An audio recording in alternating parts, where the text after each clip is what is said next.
सभी को प्रणाम। मैं आज आपको तुलसी जी की कथा सुनाती हूँ। पौराणिक काल में एक लड़की थी, नाम था वृंदा। राक्षस कुल में उसका जन्म हुआ था।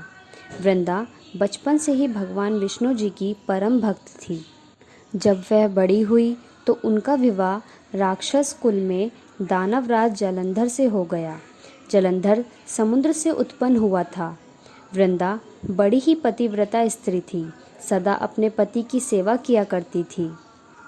एक बार देवताओं और दानवों में युद्ध हुआ। जब जलंधर युद्ध पर जाने लगे तो वृंदा ने कहा, स्वामी, आप युद्ध पर जा रहे हैं। आप जब तक युद्ध में रहोगे मैं पूजा में बैठकर आपकी जीत के लिए अनुष्ठान करूंगी।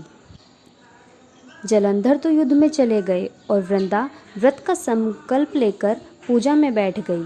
उनके व्रत के प्रभाव से देवता भी जलंधर को न जीत सके। सारे देवता जब हारने लगे तो भगवान विष्णु जी के पास गए। सभी की प्रार्थना पर भगवान ने जलंधर का रूप रखा और वृंदा के महल में पहुंच गए।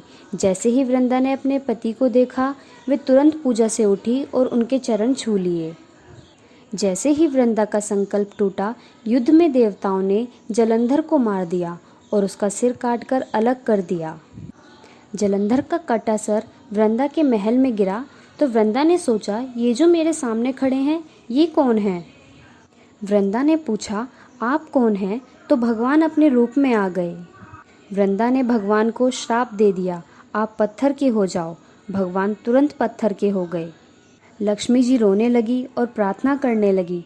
तब वृंदा ने भगवान को वापस वैसा ही कर दिया और अपना पति का सिर लेकर वे सती हो गई। उनकी राख से एक पौधा निकला। तब भगवान विष्णु जी ने कहा, आज से इनका नाम तुलसी है और मेरा एक रूप इस पत्थर के रूप में रहेगा, जिसे शालिग्राम के नाम से तुलसी जी के साथ ही पूजा जाएगा।